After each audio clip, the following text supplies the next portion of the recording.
All right. Well, hello everybody, and welcome to episode 3 of We Talk Freely. My name is Drew Smith, and we are going to get into a few stories today. We don't have a lot of time. I do have to get to work here in a little bit, but I wanted to touch on a few things that have happened in the past couple days. Got one story here that you see right up there, right there. That I touched on in the last episode. I didn't have all the exact details, but I went ahead and found one of the articles about it. Since this seems to be circulating in the news right now, I figured, let me bring you up to date. We were talking a little bit about pollution and things that were going on, a little bit about how the environmental efforts that we're making are kind of punching ourselves in the face and really only making the wealthy wealthier. But this is a side point that I had made in that article or in that episode, so I wanted to kind of go over it with you. Epoch TV did a quick review on what's going on, and definitely check them out. I think they got some decent information that they've been putting out. Sometimes it seems a little bombastic, but you'd be surprised how often their information comes true. But with that being said, what we were talking about is Japan and their nuclear facility that ended up getting hit by a tsunami. It's one of those things, we talk about the efficiency of nuclear power and how great it could be, but the problem is there's so many X factors that can happen to nuclear power, and personally I believe that the dangers are a little bit too great to be experimenting too much further with this. It's great that it can produce so much power so efficiently, but all it takes is one natural disaster or one human-made disaster to really just kind of destroy the whole thing. It's power built on a house of cards, and it's great when you see it, but when it fails, it comes down hard. So in this instance, so this was 12 years ago. I was about right. I said about 10 or 12 years ago. So yeah, this happened 12 years ago when that tsunami hit, and it caused 3 of the reactors within this facility to melt down. And what they've been doing is they've been using a lot of seawater to cool everything down to contain the disaster. And when they use the seawater, they basically encapsulate it and store it for the time being, and they've been trying to treat it and trying to make the water safe again. However, the efforts are way too slow moving for the amount of radioactive water that they're producing. And now that we're in a situation where they've got nowhere to put it. And so what they're looking to do now is to do a slow dump into the Pacific Ocean. That's going to end up messing with wildlife and just so much from coast to coast with all countries on that Pacific coastline. Is it safe? I don't know. And that in this article that Epoch TV put up, or Epoch Times, that's the question that they're asking. Is this safe enough to be doing? Is it safe enough to be releasing it into the Pacific Ocean? With that being said, I do know that ocean water does have some neutralizing capabilities, and with the amount that they'll be putting into the water, there's a chance that it's going to dilute to a point where it could be safe.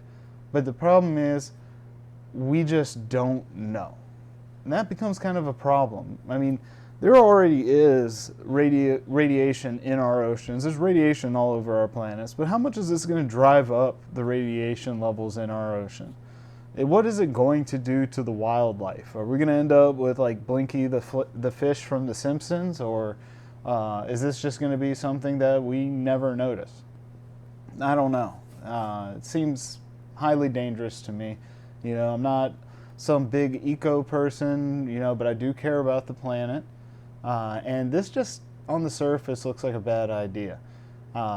I'd like to see some kind of effort within our world communities, world countries, maybe come together to help Japan with disposing and treating this water. But then how does that work out? What does that look like? Does it mean Japan will then be shipping out gobs and gobs of radioactive water to every country? Do we want that traveling across our great country here? You know, it comes in on a ship on the coast and it has to travel by train to some kind of treatment facility or something of the sort. I don't know. I mean, I know here in the U.S., you know, out in the deserts and stuff like that, we're already testing nuclear bombs.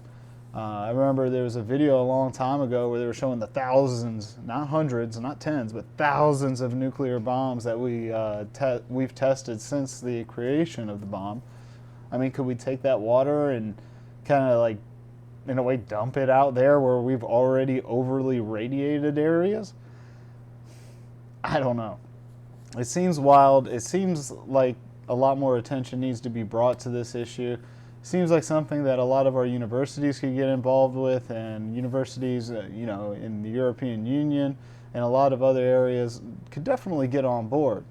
But I guess it's a wait and see right now, and we're waiting to see if somebody can come up with a great solution. I'm not a nuclear physicist or anything of that sort, so I have no answers here, but I wanted to bring that back up just so y'all knew I wasn't like kind of crazy spouting off some random information about nuclear power. Like I said, I think it's cool. It's really cool technology, but it's elaborate steam and it works really, really, really well. But man, it's dangerous. Don't think it's a good idea. I don't think it's going to be, for now, I don't think it's solution for our current power problems. I think we do need to get back to renewables in a way. You know, from the last episode, you probably determined that I was somewhat pro coal, and I am. Because the thing I like about coal power is that we can grow trees, we can create coal, we can create resources and things that we can burn within those plants. We can capture most of the smoke, we can capture most of the pollutants and toxins, and we can do stuff with it. But this, you know, nuclear power, unfortunately, if a coal power plant has a fire or some kind of weird explosion or something like that, the land isn't condemned for thousands of years because of radiation problems, or hundreds of years, or whatever it takes. But with nuclear power, the fallout is dramatic. All right. But anyway, I wanted to get into current news and everything else that's going on because, where'd my mouse go? There it goes. A lot has been going on with the Biden administration and with what's been going on with Trump. Biden finally came out and stated that he was going to bring assistance to Hawaii. He says here in this quote, "I've ordered all available federal assets on Hawaii, including the U.S. Coast Guard, Navy 3rd Fleet, U.S. Army, and FEMA search and rescue teams to assist emergency response. We're working around the clock to surge resources and personnel and get residents the aid that they need." Well, this is great. Don't get me wrong, but this is what we needed from the beginning. Within the first 24, 48 hours at the latest, President Biden should have put this statement out back then. We're what, a week and a half into this whole thing? And just now, you see the date on this tweet? August 18th. That's today. How long? I mean, the man has been avoiding the press on this whole issue. He refuses to talk. He refuses to do what he's supposed to be doing in this whole effort. President Biden is our country's leader. He needs to be on top of this. This needs to be on his first priority thought. But unfortunately, he's just kind of waiting for the people around him to advise him and to tell him what to say and when to say it. And if you know anything about government, it takes forever for advisement, for processes, for anything to happen. And that's exactly how Biden is running. it really makes me believe that he is not actually in charge of anything. You know, I hear a lot of the conspiracy theorists out there, you know, from the conservative side and even some Democrats and everyone in between, you know, they say that he's a puppet in some kind of weird control.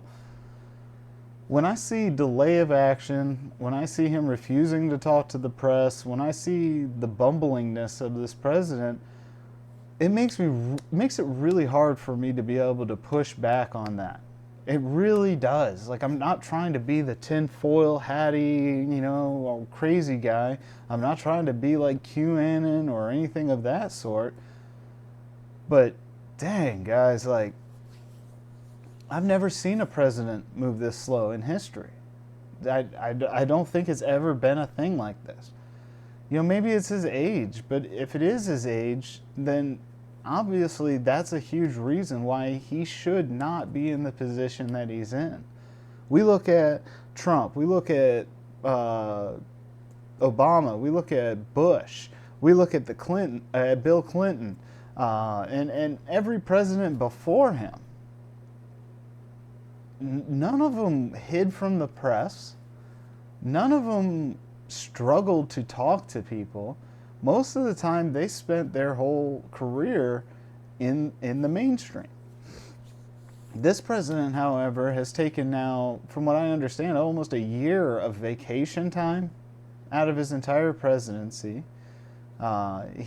Like I said, he hides from reporters. He refuses to talk to people. And when he does get a chance to talk to people, it's very brief. And I'll never forget that Easter where reporters actually kind of cornered him off to the side at a big Easter event. And somebody had an Easter bunny, you know, somebody dressed up in a giant Easter bunny suit, come up and play a distraction to prevent him from talking to reporters. Why? What is going on with our current president right now? Why isn't our leader communicating with us at the level that we want him to be? You know, not only is that problematic in leadership, but I think it's created a massive amount of issues within our economic state. I don't see a lot of investor confidence out there, and I see what's going on in our economy right now, and it's just not looking very good. So the Gateway Pundit, and here I'm going to pull this up. The Gateway Pundit actually kind of went over this, and Fox actually put out some numbers about what's been going on in our economy. And something here I find very, very, very disturbing is when we look at the actual job creation numbers, the manufacturing numbers, mortgage rates, all of this stuff. This is very, very alarming to me. Now you see here on what Fox put out, we have 2.1 million jobs created under Biden in his first 30 months of presidency compared to 4.9 million jobs in Trump's presidency. Now you may look at that 2.1 million jobs as a positive, but one thing that you got to remember is at the beginning of Biden's presidency, we were in the middle of a recovery from COVID, right? We lost millions upon millions of jobs. Hundreds of thousands of businesses ended up having to shut down completely. So everything that Biden has been producing has been to try to get back to the amount of jobs that Trump had available under his belt to build on top of. So that 2.1 million, a big portion of that, if not all of that, is actually just putting things back that we lost. He's still working hard to achieve a break-even point in our economy. We still have not recovered from COVID. And I know this to be true personally, at least here in Savannah, Georgia. When I drive around town and I see more leasing signs in business windows than I've ever seen in my lifetime here. I've lived in this city now for over 30 years. I've never have seen this many storefronts up for lease, up for rent, whatever you want to call it. They're empty. they're not making money. They're not making money for businesses, and it's not making money for the people who own those properties. There's a lot of jobs that are missing just in those storefronts alone, and I can only imagine wherever it is that you live, I can only imagine how bad it is there too.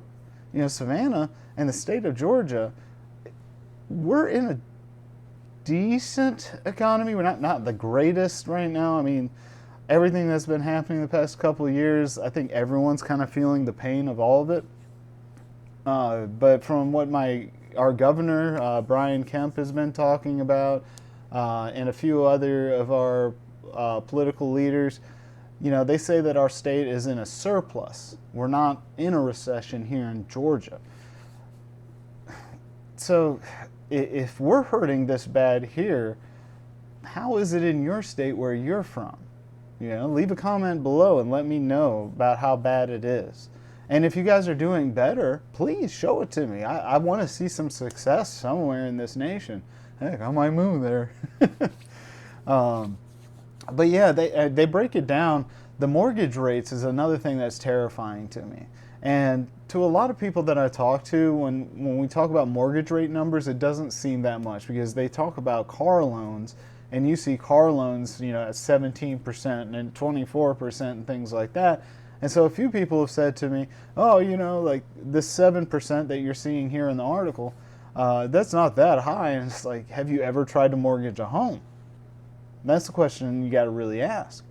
A lot of the people that are pushing back have never owned a home. They've always rented. And there's nothing wrong with renting. Actually, you know, I like rental situations because if you just don't like where you are, you can up and move somewhere else. You have a lot of freedom in renting. But for those of us that like to own our homes, that would like to settle down a little bit more permanently and invest our equity, that's devastating. You know, that's a lot of money, you know, especially because houses that just a few years ago were $150,000 are now in the price range of $350,000 to $400,000. That's 7%, 7.5% right there that you see. That weighs a lot heavier. A lot heavier. And without people working, those percentages become even more and more impossible to obtain. So a few more numbers that they put out, you know, the customer price index overall, first 30 months, 17% increase under Biden, 6% under Trump. Average growth during presidency, 7.4 during Biden, 1.9 under Trump. Groceries. Now this is something I kind of want to push back at Fox News here for, because I think this number is actually worse. I use those personal banking apps where you track your spending and it lets you know exactly how much everything costs. I personally have seen almost 60% increase. Now I know a lot of this is average numbers and maybe a lot more people are penny pinching, but for me, I've had to cut out a lot of spending in my budget. I've had to get rid of a lot of like little treats and things, you know, like my daughter and I, we love like the little Sour Patch Kids and stuff. Things like that, we've just really had to cut back. And luckily she's mature enough and old enough to understand what's going on. But, you know, all kinds of stuff that we've had to cut out of our groceries. We've had to go to lower cost goods. We've had to abandon brands that we really enjoy. Most of our extra spending is completely gone altogether. Even my favorite little Dunkin' Donuts coffees I used to drink every morning, I don't get to enjoy those as much as I used to. And that really sucks. I really enjoyed myself from the Trump administration back. Like, we had problems during the Obama administrations, but it wasn't this bad. I was still able to at least get my nice flavored coffee and stuff like that. But yeah, now I'm going to a point where like our grandparents were during the recession, and I'm really having to tighten my belt, having to eat out of cans and things of that nature just to make sure that we still have the things that we need. Gasoline. Now, it's interesting because that gasoline price is pretty much how it is here in Georgia, and we normally have cheaper gas prices than most places because we're right here at the ports, you know, like oil and gas and stuff like that comes in right here, so we don't have to pay extra logistics.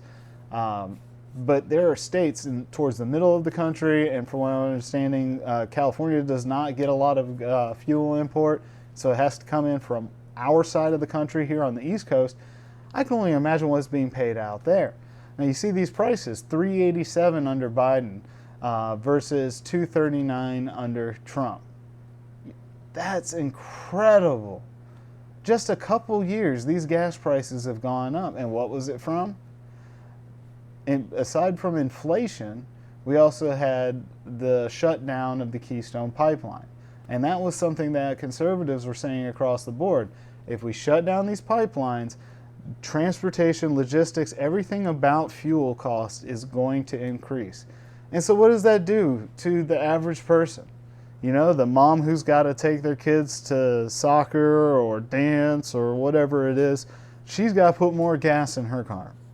Dad, same thing. Both parents going to work every single day. And so now you have parents out there that are struggling to find jobs that are closer to home. And to do that, oftentimes they got to take a little bit of a pay cut to get that kind of a convenience. But that pay cut is then balanced out by less repairs and things as well, which is something else that they don't talk about here. I work on cars. I work on my vehicles. And I've got to say, the cost of parts is getting very, very difficult to deal with. I hear a lot of my friends, they'll sit here and tell me, well, if the repairs get too bad, you might just have to get a new car. Well, I can't afford to finance a new car. These cars are expensive. My vehicles are paid off. They're in great running shape. Why would I trade in a vehicle that has, like, say at worst $2,000 to $4,000 repairs for a vehicle that's going to cost me $30,000, $40,000, $50,000, $60,000, $70,000, $80,000? I mean, one of my vehicles is an SUV. Have you seen the prices of SUVs lately? $4,000 repair on the SUV or $80-something thousand for a new SUV? No way. No way is that a more affordable option. But of course, Biden wants to get rid of vehicles like mine. He wants to get rid of older cars because of the environmental pushes that he's pushing in. And all that's going to do is financially bankrupt low-end and middle-class people from top to bottom. You know, we can't afford $80,000 is a fifth of a nice house out here where I live. A fifth of a house for a car. That's incredible. That's incredibly devastating as well. So it's a tough one to deal with. It really is. All these price increases, I don't see anywhere in this economy any kind of relief for the average Joe or Joanne. The Bidenomics, it's posted right here, just right. It's the Bidenomics bust. Bidenflation, Bidenomics, whatever you want to call it, is just not working out. We're robbing Peter to pay Paul, and he's been cutting out every source of profit, everything good that we can do to lift up normal, everyday Americans.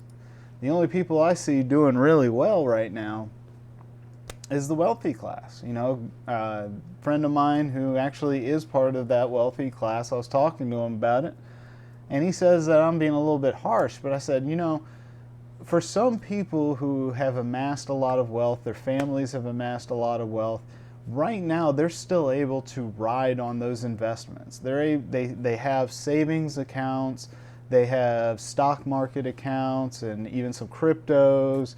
They have property investments and a lot of things that continue to grow their wealth at this point.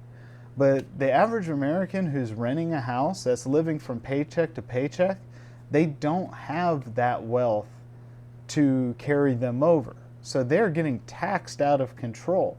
They have to work harder and harder and harder and harder.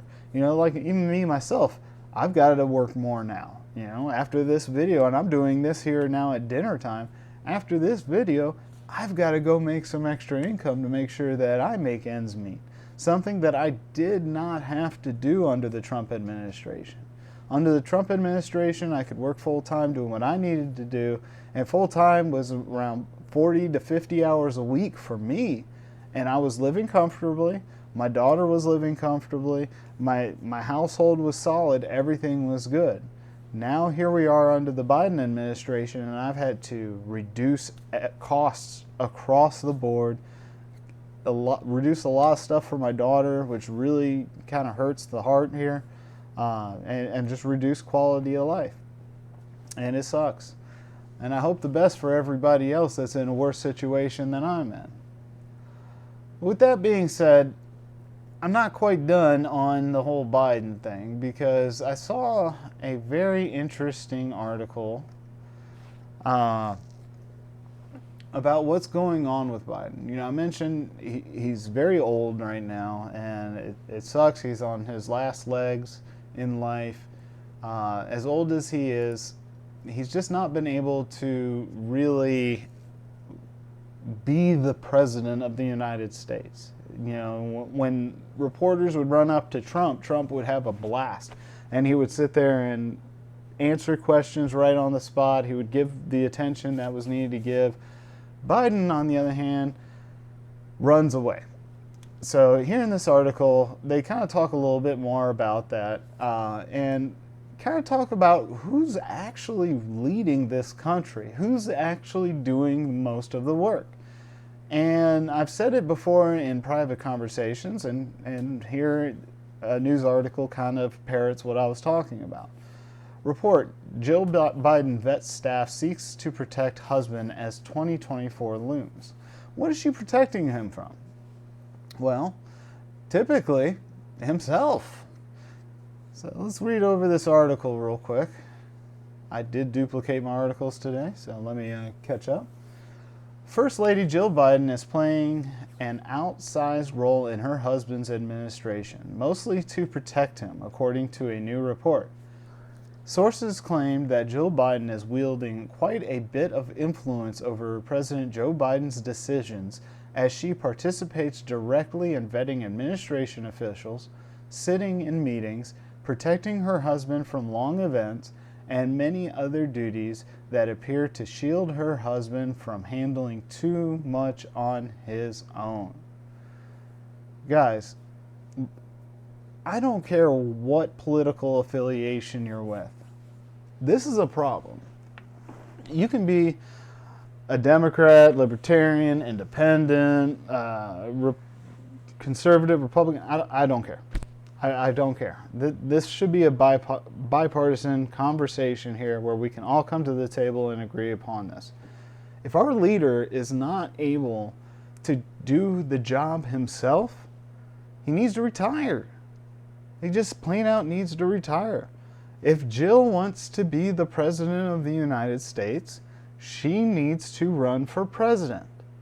It's that simple. The last time we ever saw this was Edith Bowling Galt Wilson, and she was the second wife of the 28th President Woodrow Wilson. She served as First Lady from 1915 to 1921 after the president suffered a severe stroke. All right? A president who suffers a stroke and is unfortunately not able to continue to do his job is a president that should be handing over their presidency.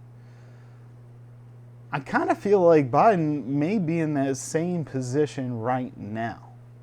If Jill is running the majority of what's going on, then we don't have Joe Biden as president. He's not running our country. He's not doing his job. And I tend to believe what this article is saying. If sources are claiming that Jill Biden is the one running things behind the scene, well, that makes sense. From the Easter Bunny distracting Joe to, I don't know if you remember the videos of when he was meandering off the wrong way on the White House lawn. All these different instances where he just seems lost and overwhelmed.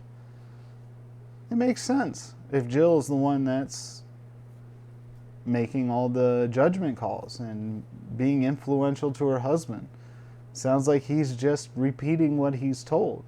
So to my conspiracy theorist friends who are out there saying, oh, there's some kind of puppet master and blah, blah, blah. Well, I think you're half right. Conspiracy theories be damned. It sounds like it actually is his wife who's in control of this whole thing. She's the one that's actually doing the president's job. And so, Jill, run for president. If you want to do the job, you yourself, run for president. Get rid of the confusion and bring some honesty to the seat. Because if you're the one, if she's the one that's running the office, then she needs to be out front. The press needs to be able to sit there and talk to her directly about all of this, not have to wait and wait and wait and wait for Joe Biden to say something, or get some kind of answer filtered through Karine Jean-Pierre, the press secretary. I'm just forgetting her name right now, but it's hoops. You know, like we're having to jump through all kinds of crazy obstacles to get an honest response on anything, to get honest direction. And that's why we see with what's going on with Hawaii, almost 2 weeks later, things finally getting done. Because people without the authority are making decisions and everything has to filter and circulate around. Like, honestly, I wonder if half the decisions that she's making, she just has to sit there and keep coaching and shaking Joe until he finally repeats what she says. And it's like, finally, we get this thing done. Don't even know if Jill would be a good president. Just so much confusion in everything. So, the scandals and everything from Joe's past are also starting to catch up, which becomes an even bigger problem. James Comer is getting a little upset, and he's trying to dig deeper into everything that's going on as well. Let me see here if I can get my mouse to reach up there. There it is. All right. Comer demands National Archives fork over info on Biden's business pseudonyms. Biden apparently had a bunch of email accounts and other things that had various alias names on them. This is something else that I find very, very concerning. I don't know how many presidents in the past have done this, but as a public servant, this is a huge problem to me. If you are hiding things from the people who are electing you, if you're hiding people from, or hiding things from the people you work with, you're not doing your country a good service here. This is a big problem. He's hiding information. And James Comer, he believes that this is all to hide his illegal business dealings. Let's see here. Let me scroll down a little bit. We can all read along together. In this article it says, Joe Biden has reportedly used several pseudonyms during his vice presidency, preventing members of Congress from identifying him in correspondence involving Ukrainian energy company Burisma, Ukraine foreign policy, and his son Hunter Biden. James may have stumbled across the smoking gun that Republicans and conservatives have been looking for. If he can find a bunch of emails and different things like that showing that he did have direct business dealings with his son, then that means that the Bidens have lied multiple times in various interviews and investigations. There's been many times when reporters have talked to Joe Biden directly and he says, I've had no business dealings. This is corruption, if true. And my friends on the left, y'all need to be looking at this too. As we're looking at everything that Trump is going through, we're stretching things so thin and so far to try to find the smallest technicality to put Trump in jail, but yet you have heaps and mounds of this evidence that's coming up. Now, this article goes on to say that the FBI is dragging it out and is blocking a lot of this information directly from Congress, and is creating just a big problem in getting to the truth of the matter. I highly suggest that you check this out. This is a report that the Federalist put out, but there's also a lot of other people that are reporting on the same issue today. And I think last night is when it broke, or at least when I first started seeing a lot of it. This needs to be dug up. We need to find out. If he's got a bunch of illegal business dealings where he's using his political position to influence these business dealings, justice needs to be served. We're looking at putting a multiple 100-year sentence on Trump for saying to watch Newsmax or to check into something, just asking generalized questions, or, telling people to watch a TV show. That's very, very, very far-fetched to be pressing charges on. However, with this Burisma business dealings and with the testimonies and everything else that's come out behind it, this actually shows real law breaking. This is no joke. This is something that heavily needs to be looked into. Joe Biden himself probably needs to come before Congress and answer a lot of these questions a little bit further. His legal team needs to come forward and talk about what is honest and what is not. This is a big problem. This is a very big problem. And as I find out more, I will definitely update you guys more on this. But it's Friday. We're probably not going to get a bunch of information dumps going along with this, but I'm looking forward to seeing a lot happen next week. And it's probably why all the Trump charges are being steamrolled in right now, because it plays for a great distraction. Now for my last story, and I'm going to be getting out of here in a few minutes. Like I said, today's not going to be an extremely long episode. I want to talk about another distraction and the desperation I'm starting to see from leftist media and Democrats as a whole. One of the most ridiculous things I think I've heard in a while, and I'm going to play a little video for you and just let you hear it straight from the source's mouth here. Give me 1 second.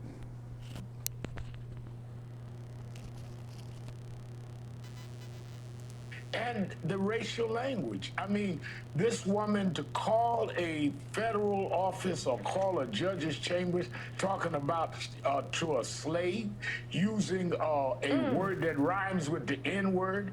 Donald Trump himself, their leader, using the term riggers, which clearly rhymes with the N-word. I mean, this is not 10 years ago or 30 years ago when we marched against him on the Central Park 5. I'm talking about within the last 24 hours, used the term riggers. Is this the kind of party the Republicans want to show the country that they are? There's no wonder independents are running away from them. To identify with blatant racism and blatant violence is not the party that we need. And I've never been a Republican, never leading their way, but we need a two-party system. But we don't need one that prides itself in bigotry. Like, are you serious? Are you serious right now? Al Sharpton claims that using the term rigger with an R is a racist dog whistle, basically, from Donald Trump. Like, stop it. Stop it. That's how desperate people are getting to push this racism narrative that really is going nowhere. What is the point of this? What is this really going to achieve? Like, I'm pretty sure that nobody who's heard this article is buying into that bullcrap. Plain and simple. Nobody thought to themselves, oh my gosh, he used a word that rhymed with the N-word. He must be like some kind of Klansman racist or something of the sort. Knock it off. Like, CNN, this is why this organization is failing. This is why nobody wants to watch CNN anymore. I mean, half the people that I associate with, they don't watch MSNBC because of this. They definitely don't watch CNN because of this. They're all fading out of Fox because of all this hyperbolic nonsense. Like, cut it out. It's embarrassing. Plain out embarrassing. You know, during the day, early day, I get on a voice chat with a lot of my friends from the EU and even some people from Australia and other places like that. And when I bring this stuff up, they think it's the dumbest stuff ever. This is why people are laughing at our country right now. Nobody believes the term election rigor was related to anything racist. Nobody believes that. I don't even think the panelists there on CNN have the slightest inkling to agree with it, but because they can't do any real journalism, because they can't find anything against the guy that they just despise, they're going to go with this stupidity here. Now, race baiting is something that I notice that Democrats tend to do a lot. You know, a lot of people on the left, they always want to point it out, racism, racism, racism, racism. And they're always trying to call conservatives and independents and Republicans, they're the, quote, the racist ones. But why is it that every time race is brought up, it's from the left? At least around me, in my circles and everything that I'm catching on, whether I'm watching CNN or I'm watching Fox or I'm watching any kind of news source, every single time there's a race problem, it seems to be somebody on the left. You know, recently, Charlemagne the God on Breakfast Club had Larry Elder on. And Larry Elder kind of puts him in his place about this whole thing. Now, I'm going to play this clip for y'all. And if you have kids in the room and you don't prefer them to hear the N-word or the N-bomb, however you want to put it, I highly suggest that you have them do the earmuffs thing. Or just have them step away. Because they're going to drop the N-bomb a couple times in this clip. But I think it's relevant for everyone to hear. So I want you to check this out.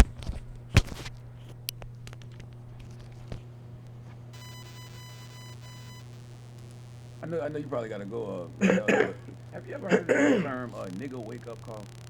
No. It is an incident where a person of color forgets that they are of color and are reminded rather brutally by an unexpected act of racism. Have you ever had any of those? Oh, brother. I'm just asking.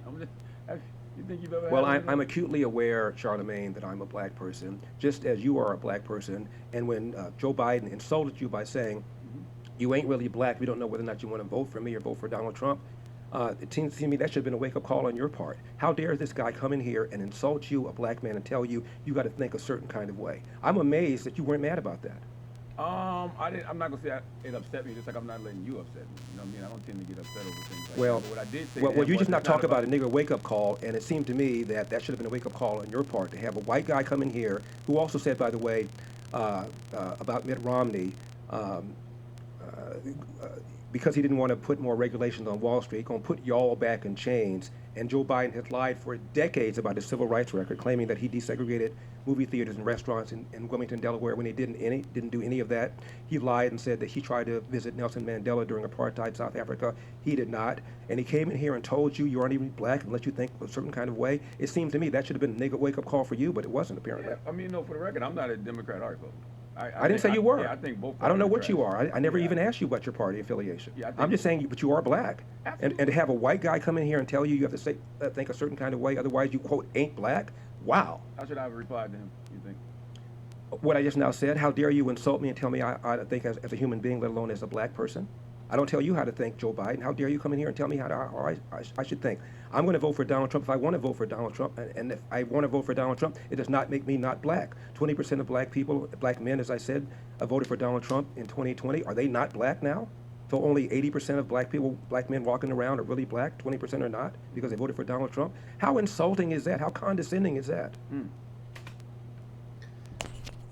What great questions. What a great comeback from Larry Elder, man. I'm liking this guy more and more. Every time I see him on a news article or something, he's always got something greatly profound to say. And ups on that American flag pin there, by the way. But for real, every time race comes up, it's some inane question from the left. It's some kind of reaching charge or something like that. Joe Biden himself bringing up racism when it comes to who you're choosing to vote. Never should race have anything to do with your decision on who you're voting for. Who you're voting for should be based on what's best for your family, what's best for your income, what's best for the country, in whatever order you want to put those in. There's a million other reasons why to choose a president versus the color of his skin. Like, how ridiculous is that? And it seems to be over and over and over and over again the main deciding factor for many, many, many Democrats, and many of them that are in power right now. That's not the kind of world that I'm trying to bring up for my child. Eventually she's going to grow up and become an adult. And I don't want her being judged on the color of her skin, just as I don't want her judging other people on the color of their skin. But yet we have a president in office right now that literally called out the whole black community and said, if you don't vote for me, you ain't black. Come on. How do Democrats not look at that as racism? But they want to go with what Al Sharpton said about rigor, election rigors? Are you kidding me? This is how you can tell that there's no substance in the argument. There's no truth, there's no honesty, there's no integrity in any of this. I'm going to leave it at that, though. Guys, like I said, today's episode is going to be a little bit shorter. I've got to get ready for work. I'm doing a karaoke night tonight, and that should be a lot of fun. Have a lot of people from all political persuasions come together and sing horribly. It's always a lot of fun. This has been We Talk Freely, brought to you by Green Table Gaming and The Local Spin. Next week, I should actually be in the studios of Local Spin. Hopefully we'll have Brittany Brown on the show as well. She's one of the heads of the local GOP here in Savannah. Have a great conversation with her. Like to see what she thinks about some of the issues that we've got going on. And I might even bring up a few of these issues or stories from these episodes that I've put out already. May rehash a few of these topics. I think that would be a lot of fun. My next episode, let's see here. Today's Fridays. Oh, I've been doing every other day, if you haven't noticed. So I'm probably going to be doing another episode on Sunday. And hopefully I'll have some more time. I would like to do a longer episode. This isn't too far off from what I normally do. Actually, I think this is going to be the same length. I wanted to do a shorter episode, and we're coming up on the exact amount of time. So with that being said, thank you so much for tuning in. Make sure you like and subscribe. I'm going to get this up on Rumble here very soon. I'm debating on Kick. If I can get a lot of good response, like find out a lot of people are watching on Kick, I'll start throwing it over there. My Twitter is up, but there's a lot of weird stuff going on, or excuse me, X. There's a lot of weird stuff going on with X, and I don't know if I'm going to put myself back on that platform and deal with all the nonsense, especially because every time I've opened up the app the past couple days, it's been like, we're tracking your information. We need more permission to track your information. And I'm like, I don't even know what you're tracking, and I'm just really not about it, so whatever. But we're going to be expanding to multiple other platforms. We're going to be expanding the show as a whole. We're going to be doing some episodes in studio, and then for my every other day streams, there will always be an episode here at home. And hopefully we can start doing some on locations here in the near future. I'd like to do some man on the street kind of segments and a lot more stuff. We're going to grow this whole platform and hopefully bring some new people in. But until then, stay safe, and I'll talk to you guys soon.